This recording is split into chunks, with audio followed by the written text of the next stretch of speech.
So as far as we're coming along, is it really we just need to get back to the roots of what this Well, sort of country's all about? I absolutely agree. And they actually did it with downtown. You've been to Portsmouth, you understand that that was very successful. Mm-hmm. And so I often think about it with the Route 195 land. Mm-hmm. And we are a culture in which we almost always depend upon experts or a commission Mm-hmm. to do the job. Mm-hmm. And quite frankly, commissions can make mistakes, experts can make mistakes. And so the idea is that if you treat the public like they're ignorant, they'll stay ignorant.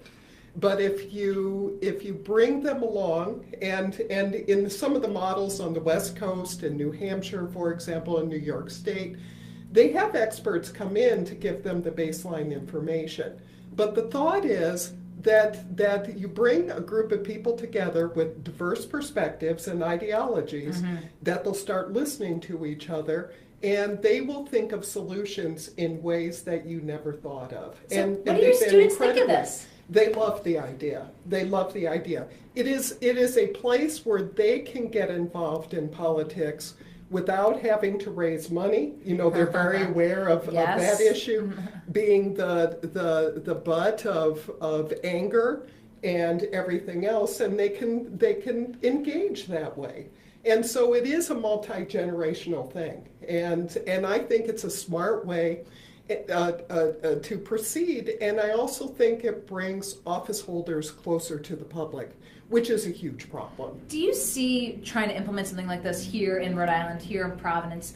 You've got such a great program at Rhode Island College with the American Democracy Project, which you bring folks in for that discussion that day. But is the slow democracy, is this something that can be further implemented here and expanded here? I think it can be, and I think you start at the town level. You could start with Smithfield, dealing with the town council, or Central Falls. And you also have a sense that Central Falls is going to be the big success story in a lot of ways. And they have very purposefully involved the parents and involved the community to be able to do it. And it's smart. And it's a millennial mayor that's doing it. And so I don't think that there's any coincidence. But otherwise, what happens is that you have office holders who announce the solution, and because you feel so distanced from that, you're much more likely to criticize it and to reject it because you weren't part of that process in any way. Wow, I know when we talked about this, I said I want to know what's going on at the college level, what your research topics are. Because one of the things, not just politics, the communication side of things. You're a professor of communications, and that falls right into that bucket. But wanted to talk with you about the communication style of our new commander-in-chief, the chief by tweet. Yes. But you got a little inkling of it on the campaign. This wasn't like when he came into office that anyone thought he was going to change behavior by any stretch of the imagination. Commanding by tweet, and then also the traditional role of the White House media office with Sean Spicer. Yes. Let's start with the tweets, and then we'll go into the White House. Well, I was surprised, as most people were, that the tweets continued. We were promised by the president, and we were also promised by the people in this administration that they would subside, and they have not. And in one way, we all understand that it speaks to his supporters. But there are consequences to that, and there's a reason why presidents have speechwriters. Because every word needs to be dissected, understood. You're not just speaking to your base, you're speaking to a world audience. And words matter. And I always say a choice of words is a choice of worlds. And that is that what you have to say really matters. So, we could say that this is just a different style. But the problem is, what do you do with this? How do you analyze it? How do you know whether if he's serious or not? Does that foreshadow a new policy change in some way? So I think Sean Spicer has probably the most difficult job that I've seen as press secretary, to be able to work through all of this. And of course, The media is very confused about what they're supposed to do, and how are they supposed to understand this. It also erodes, I was talking about the whole notion about expertise and how we shouldn't always depend upon it. But Kate, this world is more and more complicated. And there are very nuanced perspectives on how we handle something in international affairs, and even on the domestic level. And we have to depend upon evidence. We have to, and there are gray areas. But we have to have a baseline of what we believe to be the best available evidence that's there. And so you talk about our millennials. I mean, I face a public speaking class and I'm saying, he may not cite his sources, but you have to. And I thought this would be a problem, but it isn't. The exact opposite happened. They're saying, oh yeah, we understand this. We understand. So you talk about consequences. We're still dissecting, bifurcating the tweet about the wiretapping, now the backtracking and saying it was just surveillance. I mean, it was still asked about this week. You talk about the consequences. I mean, are there consequences? I mean, there's been no proof until this time. Yeah. Reporters are still asking about it. Is it going to be an issue, this particular tweet, this particular accusation, is it going to continue to be an issue 6 months or a year from now? It could be. It could be. I mean, we're in new territory here, as I said before. One of the problems that I see is when we turn our attention to those kinds of issues, we aren't turning our attention to some 2,000 pieces of legislation that's out there.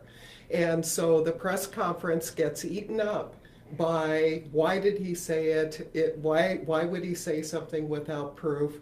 And in the long range, this is pretty inconsequential when you look at the healthcare, when you look at the other legislation that's out there, his budget, and that's where the press conference normally is focused, and it's not. And what do you say that when the press was shut out of the press conferences and Sean Spicer said, you, out? Absolutely unprecedented and very dangerous. And some people were not at all concerned, for example, when President Trump would take off and go to a restaurant and not have the press follow him. Not let the press know. But that has huge consequences in that the American public trusts that they know where the President of the United States was. And we found that out when 9/11 happened because people were very concerned about where George Bush was. Yep. And so the press needs to be in constant contact. And that's a given for this. So shutting certain papers out because of their ideological perspective, almost everybody can play that out. And that's very problematic. And do you see, as you go to the ideological perspective, was there any more concrete rationale? I mean, was it just purely ideology that they kept them out of the White House? I think that's what I have a sense, and I think one of the dangerous things that's happened is this whole notion about accusing any news as being fake news. Yes. And I don't think I think that crosses ideological lines. And I think that Fox News, for example, or MSNBC can do some good reporting. Absolutely, I think that they can. But by simply calling the news that you disagree with... I have to agree with you 100% on this issue. And particularly from a world leader, that becomes very problematic. Yes. We've always had false news. We've had the National Enquirer that was around when I was We knew what was fake. Yes, we knew what was fake. And that's part of entertainment, and I understand that. And that's where I've always criticized office holders for not presenting evidence when they talk, because it's much easier or more difficult to discount if they give the evidence up front. Okay, that certainly makes sense. I wanted to, again, as I said, dissect the Trump administration, but I also wanted to talk with you about communications and press coverage of the governor here. It's something that we've talked about in the past. Just this week, another New York Times article. Interestingly enough, I believe has come under fire in certain circles for the fact that the Commerce Department decided to boost it on Facebook, which We boost stories all the time. And so there was that fine line between, well, is it political or is it what they do in terms of promoting the brand of the state? We saw it here as a fine line of that's what they do. They want to promote the state. And granted, the governor is the head of the state.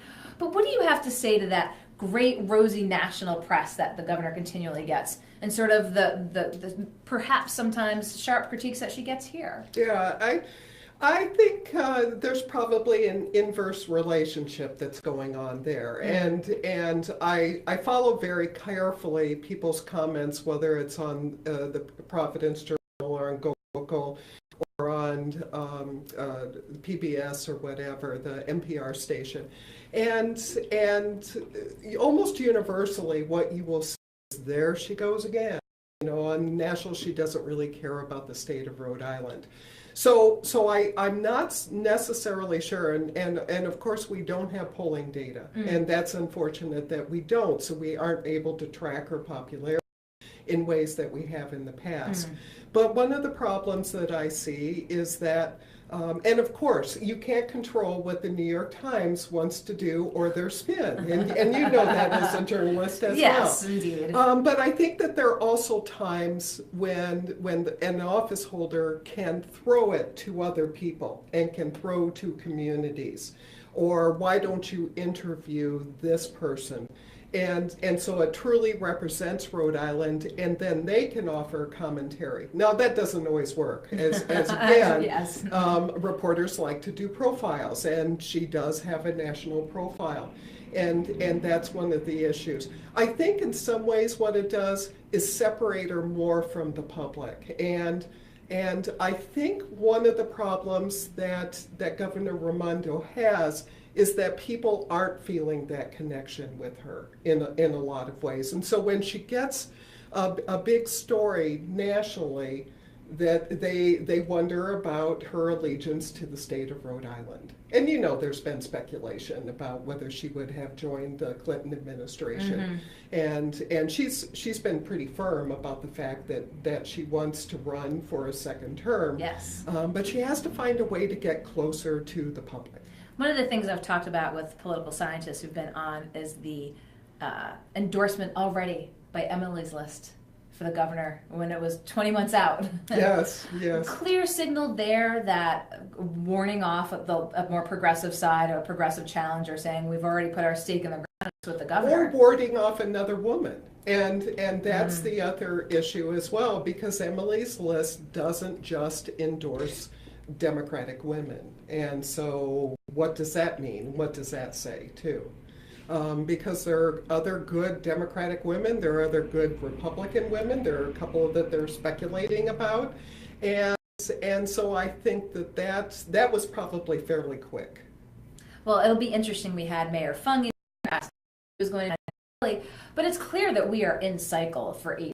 Yes, we are, yes. We are very much in cycle. Yes, and for example, magazine had indicated that they thought that this race was in play. Yes. And so it's going to garner a lot of attention in the state and also national attention as well. The National Governors Association granted theirs. Yep. In this cycle here, there's only a small subset of Democratic governors, but of course they have, Governor Raimondo is one that they will be, and that's dollars, that support, that's sure.